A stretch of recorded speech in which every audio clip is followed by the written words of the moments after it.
Talking about that, I was talking about this moment I had probably about a year ago. It was probably the most, actually, I had two moments that were really special to me, but the one that I'm talking about most recently, I actually got emotional while playing. I never thought it would ever happen, but I remember it was this party right before New Year's, and it's probably about like 8:30 a.m. and the dance floor, like, it was a small spot, probably like 100, 150 plus, and then there's people outside, but everybody that was outside was inside. So it was like the room was just like to the brim. And I remember playing this one edit that my friend made that I still think is like one of the most beautiful records I've ever heard in my life. And I just remember when I played it, it was like the sun was coming into the room. And I just looked at everybody and they had their heads in the air, smiles on their faces, their eyes were closed. And I just felt like I just felt it getting wet. And I was like, oh my God, I can't do this in front of people. Nah, that's a beautiful moment though.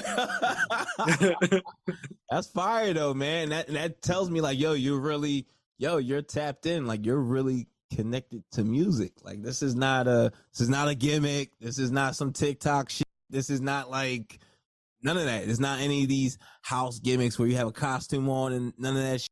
No, this some real shit. Like you really feel what you're playing. Well, like you said, being tapped in, I feel like once you tapped into how music makes you feel, once you can really single that one feeling that one track gives you, and then you start to take that to other records, it changes your life completely. And I had, again, like, I'm so blessed that people teach me what that, how to do that. And then it's just a matter of just like you learn a new language. That's you true. know you learn how to learn how to project that language, because now you have the vocabulary. Okay, the song makes you feel sad. I want to bring the room down a little bit because there's too much energy, so you play that sad song a little bit just to introduce some different emotion. And you're like, okay, let me ride this maybe two more records, and then we start bringing them to where I start to feel happy again. It's sort of like that. Yep. Yeah. That's dope. Yeah, it's that musical journey, man. Nah, super fire. If you're enjoying the content you're watching right now and you want to level up and create vibes at all the events you DJ at, well, make sure you subscribe to us right